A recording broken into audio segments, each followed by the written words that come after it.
Histoire de la boule girl. Il était une fois deux frères et sœurs orphelins qui tendaient un piège dans la forêt et tuaient un taureau. Ils ont abattu la vache et l'ont donnée aux villageois, ne gardant qu'une cuisse pour eux. 5 jours se sont écoulés et ils ont tous deux mangé toute la viande, ne laissant que la cuisse, que l'orphelin a posée sur le sol de la cuisine. Un jour, les deux d'entre eux sont rentrés du travail, ont vu que le sol était propre, le poêle était rouge et au milieu du sol il y avait un panier de riz et une marmite de soupe. C'était étrange, mais comme ils avaient faim, ils ont décidé de asseyez-vous et manger ensemble. Après avoir mangé, ils étaient tous les deux inquiets parce qu'ils avaient peur du riz fantôme. Cette nuit-là, ils n'ont pas pu dormir. Le lendemain matin, voyant qu'ils étaient encore normaux et en bonne santé, ils se sont sentis en sécurité et ont porté leur panier et leur couteau au champ comme tous les autres jours. Quand ils sont revenus dans l'après-midi, ils ont vu que le riz et la soupe avaient été préparés par quelqu'un comme hier. Ayant faim, ils s'assirent pour manger. Même s'ils mangeaient du riz étrange, ils n'avaient toujours aucun doute. Le lendemain, lorsqu'il allait au champ, il distribuait des plantes et parlait de l'étrange plateau de riz. L'orphelin dit, « Grand-mère, qui continue à venir nettoyer notre maison, cuire le riz et faire cuire l'eau pour notre grand-mère et nos petits-enfants ?» Elle répondit avec inquiétude, « Si tu manges du fantôme, tu mourras avec le fantôme, mon enfant. Et puis vous mourrez tous les deux avec le fantôme. » Fantôme. Discuter pour savoir qui l'a fait. Le lendemain matin, dès son réveil, l'orphelin dit à haute voix, « Grand-mère. Le travail des champs est terminé, il reste encore quelques plants qui n'ont pas encore été défrichés, grand-mère est à la maison en train de tout faire, il faut aller au village de Salo pour demander du sel et du riz. Elle a préparé un panier, l'a porté le panier en bambou à l'étage extérieur pour toi, et te dit, va-y vite, reviens bientôt, de peur qu'elle ne te manque, le feu veillera. » L'orpheline a promis. J'y irai 2 fois avant que le soleil ne se lève et 2 fois avant que le soleil ne s'endorme avant de revenir. Elle tient un couteau et porte un panier au champ. L'orphelin a porté un panier, a traversé la forêt et s'est dirigé vers le soleil levant. Après avoir parcouru une courte distance, l'orphelin s'est transformé en brousse, a quitté le chemin forestier et est revenu se cacher derrière le haut rocher à côté de son maison. De là, il voyait clairement tout ce qui se passait sur l'étal et à l'extérieur de sa maison. Il fut surpris de voir une belle fille surgir de nulle part pour nettoyer le sol de l'étage extérieur, puis porter un tuyau de bambou jusqu'au ruisseau pour puiser de l'eau. Elle a allumé le feu dans la cuisine pour cuire du riz et faire de la soupe.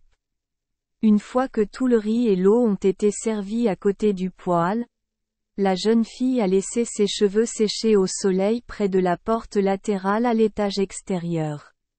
En regardant la belle fille allongée sur le sol de sa maison, l'orphelin était à la fois heureux et inquiet, puis il s'est rapidement approché et a attrapé les longs cheveux de la fille, les a tordus 3 ou 7 fois dans sa main avant de parler. « Nous avons attrapé le mauvais gars dans notre maison. » La fille a été surprise et a essayé de se lever et de se cacher, mais sa tête ne pouvait pas bouger. Alors elle s'est débattue sur le sol et a crié, « Laisse-moi partir. Je suis un membre de la famille. » L'orphelin a vu que le corps doux et le visage doux de la jeune fille avaient de la compassion. Alors il a progressivement enlevé une mèche de ses cheveux et a demandé, « Ai-je de la rancune contre quelqu'un que vous envisagez de quitter? Le poison a tué ma grand-mère et mes petits-enfants ?» La jeune fille secoua la tête et demanda à nouveau, « Je fais partie de la famille, tu ne te rends pas compte? Arrête de te cacher. D'où viens-tu? Si tu mens, je te tuerai. La jeune fille trembla et dit, tu as quelque chose mais tu ne sais pas ce que c'est. Je suis la patte du taureau. Tu ne m'as pas mangé? Alors je suis venu te rembourser. L'orphelin a regardé le sol de la cuisine et a vu qu'il manquait la patte du taureau. Alors il a lâché une autre boucle de ses cheveux et a demandé. Combien de temps vas-tu me rembourser? La jeune fille hésita un instant puis répondit. C'est à vous de décider. Oh! Alors vous serez mon mari et ma femme. Ma famille est pauvre? Aimez-vous ça? La jeune fille répondit timidement. Pour être mari et femme, vous devez suivre la permission de Jiang. L'orphelin dit tristement. Je suis pauvre. Ma grand-mère est pauvre. Elle n'a pas d'argent. Il n'y a pas de gong en bronze, de gong à boutons ou de gong plat. Ma maison est vide comme un pot avec sa bouche sur le sol. Alors que dois-je offrir? Que dois-je utiliser pour une cérémonie de mariage? La jeune fille dit. Si Jiang me laisse devenir mari et femme, une petite cérémonie aura lieu.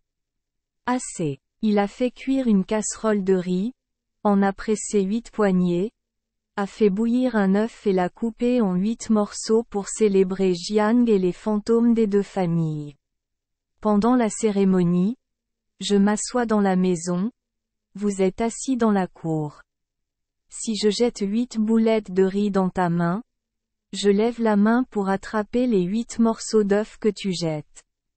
Si aucun morceau d'œuf ou de riz ne tombe au sol, cela signifie que Jiang accepte de nous laisser devenir mari et femme. Si Jiang ne me le permet pas, alors je descendrai les escaliers. L'orphelin était inquiet et est rapidement allé faire cuire du riz et faire bouillir des œufs pour adorer Jiang. Au cours de la cérémonie, il a jeté les 8 boulettes de riz dans les mains de la jeune fille et les a jetées. Les 8 fois. Des morceaux d'œufs. Ne laissez aucun morceau derrière vous. La jeune fille a rassemblé les 8 boulettes de riz en une seule grosse boule et l'a donnée à l'orphelin. Les 2 sont devenus mari et femme. Elle est revenue du travail des champs et a vu son neveu assis joyeusement en train de parler à une belle fille sur l'étal. Le sol est très étrange. Avant qu'elle puisse poser la question, l'orpheline lui raconta toute l'histoire. Ma grand-mère était ravie. Ils vivaient ensemble très harmonieusement. Ensemble, ils ont travaillé ensemble pour construire un grand champ de riz. Le riz du champ de l'orphelin a mouru plus tôt que n'importe quel autre champ. Alors les taureaux l'ont traîné pour en détruire une grande partie. Il a pris la fronde et a traqué plusieurs nuits mais n'a jamais tiré une seule. La femme était extrêmement diligente, travaillant dur dans les champs et dans la cuisine. Chaque fois qu'elle cuisine, elle tient toujours soigneusement le couvercle de la marmite, sans laisser personne y toucher. Chaque fois qu'elle voyait que tu étais trop occupé et qu'elle venait pour l'aider, elle te disait « N'ouvre pas la marmite pour faire ton riz cru. » Pendant longtemps, j'ai vu que tu gardais toujours soigneusement le couvercle de la marmite, et elle a été très surprise. Pendant que son petit-fils portait le tube de bambou pour puiser l'eau du ruisseau, elle ouvrit le couvercle et jeta un coup d'œil dans la marmite de riz bouillante.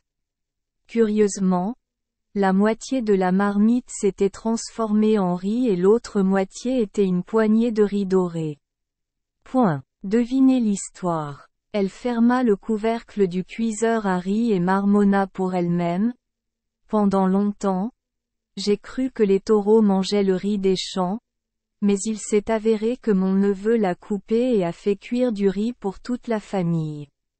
Manger. C'était comme un taureau. Connaissant l'histoire, elle aimait encore plus sa belle-fille mais ne raconta pas l'histoire à l'orphelin. Peu de temps après, la vieille femme est décédée. L'orphelin et sa femme ont donné naissance à 2 beaux enfants. Un jour, un troupeau de taureaux a franchi la clôture pour détruire le maïs de sa ferme. L'orphelin a sorti son lance-pierre et s'apprêtait à tirer, mais sa femme l'a arrêté et l'a supplié. Frère, pourquoi voulais-tu tirer sur mes proches? Le cœur brisé parce que les champs de maïs étaient détruits, le mari a crié. En voyant le troupeau de des vaches maléfiques, il a admis que c'était le cas. Que signifie oncle ou parent? Ça a détruit tout le maïs. Que puis-je donner à manger à mes enfants? La femme a pleuré et a dit. Un arbre? Une source d'eau? Ce ne sont pas mes proches qui l'acceptent, mais eux ne l'acceptent pas. Si vous ne le nourrissez pas, alors chassez-le. L'orphelin n'a toujours pas surmonté sa colère et crie. Pouvez-vous le chasser? Est-ce que ça vous perce les intestins? Oui. Vos proches? S'il vous plaît. Allez les inviter à quitter ma maison. La femme était en colère en entendant cela. Elle a essuyé ses larmes, a serré les 2 enfants dans ses bras et a couru droit vers le troupeau de vaches au bord du champ. Voyant cela, le mari savait qu'il en avait trop dit. Paniqué et inquiet pour sa femme et ses enfants, a rapidement lâché prise. La fronde cria. Chérie, reviens. Les vaches m'ont tué, moi et mes enfants. La femme continuait à courir. L'orphelin leva les 2 bras vers le ciel comme s'il allait se noyer en balbutiant le nom de sa femme et celui de son enfant. La femme, tenant ses 2 enfants dans ses bras, s'élança droit au milieu du troupeau de vaches et se transforma elle aussi en un mère vache avec 2 enfants. La mère et le bébé vache ont heurté le dos, le cou et le ventre des autres vaches du troupeau. Tout le troupeau de taureaux leva le cou, courba la queue et s'enfuit dans la forêt profonde. L'orphelin perdit soudain sa femme et ses enfants, et se repentit encore plus de sa colère. Il a pleuré fort. Son triste cri fit trembler les feuilles des arbres de la forêt. Les gibbons pleurèrent aussi et les oiseaux cessèrent de chanter. Lorsque ses larmes furent taries, l'orphelin dressa un autel pour adorer sa femme. Dès lors, chaque cérémonie si une vache est tuée, ou une maison peut chasser le bison, je n'oserais plus aller à cette cérémonie ou dans cette maison. Car qui mangerait un jour la chair de sa femme et des descendants de ses enfants? Conte ancien du peuple Bru. Merci les enfants des Esperluette Croisillon 39. Avoir écouté des contes de fées au jour Esperluette Croisillon 39. 8. Espérons que les histoires apporteront aux enfants des moments heureux et significatifs. Si vous aimez notre chaîne, veuillez appuyer sur le bouton S Esperluette Croisillon 39. Abonner, pour ne manquer aucune histoire intéressante. Je vous souhaite une bonne nuit de sommeil et de beaux rêves. Rendez-vous dans la prochaine histoire.